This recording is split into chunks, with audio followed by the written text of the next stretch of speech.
ರಾಜ್ಯಾದ್ಯಂತ ಮಳೆ ಮುಂದುವರಿಯುವಂತ ಮುನ್ಸೂಚನೆಯನ್ನ ನೀಡಲಾಗಿದೆ. ರಾಜ್ಯದ ಎಲ್ಲ ಜಿಲ್ಲೆಗಳಿಗೂ ಮಳೆ ಅಲರ್ಟ್ ಇದ್ದು ಇವತ್ತು ಕೂಡ ರಾಜ್ಯದಲ್ಲಿ ಭಾರೀ ಮಳೆ ಆಗುವಂತ ಸಾಧ್ಯತೆ ಇದೆ ಅಂತ ಹವಾಮಾನ ಇಲಾಖೆ ಸೂಚನೆಯನ್ನ ಕೊಟ್ಟಿದೆ. ಒಟ್ಟು 10 ಜಿಲ್ಲೆಗಳಿಗೆ ಆರೆಂಜ್ ಅಲರ್ಟ್ ಹಾಗೂ 21 ಜಿಲ್ಲೆಗಳಿಗೆ ಯೆಲ್ಲೋ ಅಲರ್ಟ್ ಅನ್ನ ನೀಡಲಾಗಿದೆ.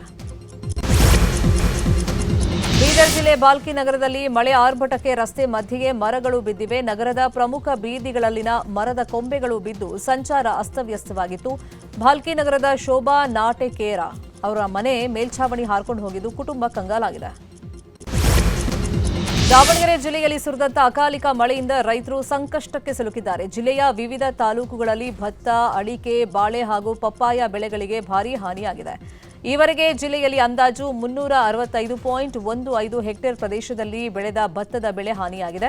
ಇನ್ನು 24.44 ಹೆಕ್ಟೇರ್ ಅಡಿಕೆ ತೋಟ, 3.71 ಹೆಕ್ಟೇರ್ ಬಾಳೆ ತೋಟಕ್ಕೂ ಹಾನಿಯಾಗಿದೆ. 18 ಮನೆಗಳು ಭಾಗಶಃ ಹಾನಿಗೆ ಒಳಗಾಗಿವೆ.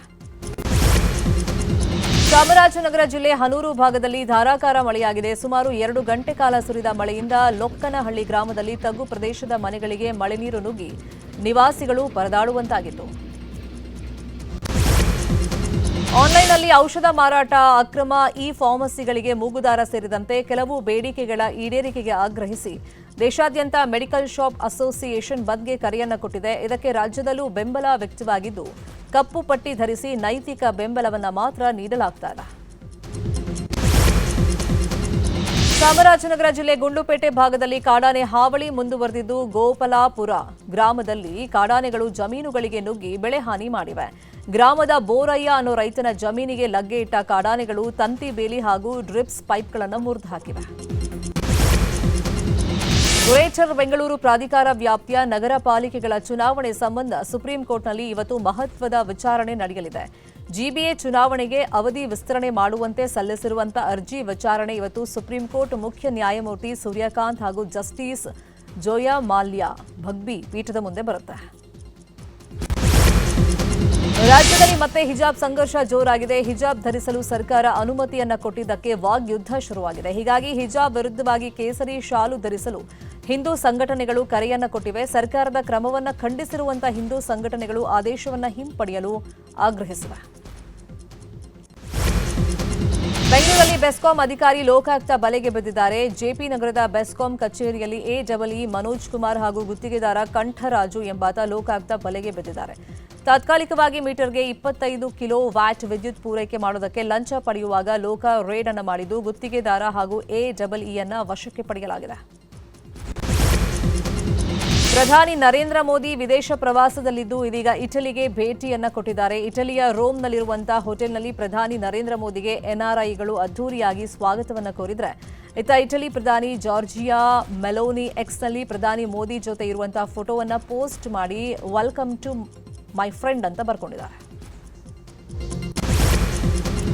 ರಕ್ಷಣಾ ಸಚಿವ ರಾಜನಾಥ್ ಸಿಂಗ್ ದಕ್ಷಿಣ ಕೊರಿಯಾ ಪ್ರವಾಸದಲ್ಲಿದ್ದಾರೆ. ಇವತ್ತು ಸಿಯೋಲ್ ರಾಷ್ಟ್ರೀಯ ಸ್ಮಶಾನಕ್ಕೆ ಭೇಟಿ ಕೊಟ್ಟಿದ್ದು ರಾಷ್ಟ್ರಕ್ಕಾಗಿ ಪ್ರಾಣತ್ಯಾಗ ಮಾಡಿದವರಿಗೆ ಗೌರವವನ್ನ ಸಲ್ಲಿಸಿದ್ದಾರೆ. ಕೋಲಾರ ಜಿಲ್ಲೆಯ ಮಾಲೂರು ತಾಲೂಕಿನ ಆನಿಮಿಟ್ಟನಹಳ್ಳಿ ಗ್ರಾಮದಲ್ಲಿ ಕಳೆದ 2 ತಿಂಗಳಿಂದ ವೃದ್ಧಾಪ್ಯ ವೇತನ ಹಾಗೂ ವಿಶೇಷ ಚೇತನರ ಪಿಂಚಣಿ ಸೌಲಭ್ಯದ ಹಣ ಬಂದಿಲ್ಲ. ಕಂತಿನ ಹಣ ಬಾರದೆ ವೃದ್ಧರು, ವಿಶೇಷ ಚೇತನರು ಪರದಾಟವನ್ನ ಪಡ್ತಾ ಇದ್ದಾರೆ. ವಿಜಯಪುರ ಜಿಲ್ಲೆಯ ಬಸವನ ಬಾಗೇವಾಡಿ ಪಟ್ಟಣದಲ್ಲಿ ಪೆಟ್ರೋಲ್ಗಾಗಿ ಬೈಕ್ ಸವಾರರು ಪರದಾಟವನ್ನ ಪಡ್ತಾ ಇದ್ದಾರೆ. 7 ಪೆಟ್ರೋಲ್ ಬಂಕ್ಗಳ ಪೈಕಿ ಒಂದು ಮಾತ್ರ ಓಪನ್ ಆಗಿದ್ದು ಜನ ಸಾಲುಗಟ್ಟಿ ನಿಂತಿದ್ದಾರೆ. ಇನ್ನು ಪೆಟ್ರೋಲ್ ಬಂಕ್ನಲ್ಲಿ ಜನಜಂಗುಳಿ ಹೆಚ್ಚಿರೋ ಕಾರಣ ಅಹಿತಕರ ಘಟನೆ ನಡೆಯದಂತೆ ಪೊಲೀಸ್ ಸಿಬ್ಬಂದಿ ನಿಯೋಜನೆಯನ್ನ ಮಾಡಲಾಗಿದೆ.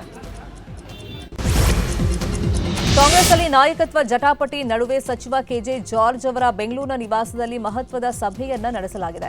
ನಿನ್ನೆ ಕೇರಳಂನ ತಿರುವನಂತಪುರಂನಿಂದ ವಾಪಸ್ಸಾದ ಬಳಿಕ ಕೆಜೆ ಜಾರ್ಜ್ ನಿವಾಸದಲ್ಲಿ ಮಲ್ಲಿಕಾರ್ಜುನ ಖರ್ಗೆ, ಸಿಎಂ ಸಿದ್ದರಾಮಯ್ಯ, ಡಿಸಿಎಂ ಡಿಕೆ ಶಿವಕುಮಾರ್ ಸೇರಿ ಸಭೆಯನ್ನ ಮಾಡಿದ್ದಾರೆ.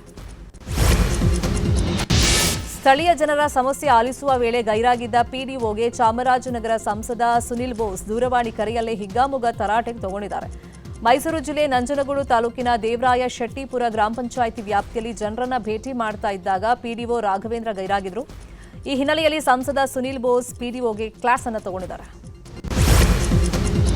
ವೇತನ ಪರಿಷ್ಕರಣೆ ಸೇರಿ ಅನೇಕ ವಿಚಾರಗಳನ್ನು ಮುಂದಿಟ್ಟುಕೊಂಡು ಇವತ್ತು ಕರೆ ನೀಡಿದ್ದ ಸಾರಿಗೆ ನೌಕರರ ಬಂದ್ ಕ್ಯಾನ್ಸಲ್ ಆಗಿದೆ. ಸಾರಿಗೆ ನೌಕರರು ಪ್ರತಿಭಟನೆ ಮಾಡದಂತೆ ಹೈಕೋರ್ಟ್ ಸೂಚನೆಯನ್ನ ಕೊಟ್ಟಿದೆ.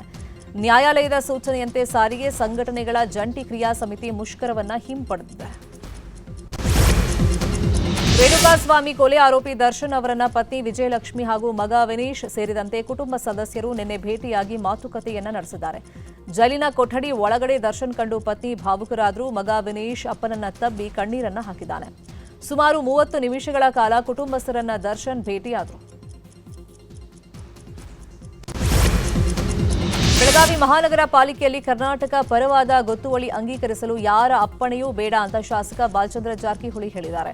ನಿನ್ನೆ ಕನ್ನಡ ಪರ ಸಂಘಟನೆಗಳು ಬಾಲಚಂದ್ರ ಜಾರಕಿಹೊಳಿ ಅವರನ್ನ ಭೇಟಿಯಾಗಿ ಪಾಲಿಕೆಯಲ್ಲಿ ಬೆಳಗಾವಿ ಬಗ್ಗೆ ಗೊತ್ತುವಳಿ ಪಾಸ್ ಮಾಡೋದಕ್ಕೆ ಮನವಿಯನ್ನ ಮಾಡಿದ್ವು. ಈ ವೇಳೆ ಜಾರಕಿಹೊಳಿ ಬೆಳಗಾವಿ ಕರ್ನಾಟಕದ ಅವಿಭಾಜ್ಯ ಅಂಗ ಅಂತ ಹೇಳಿದರು.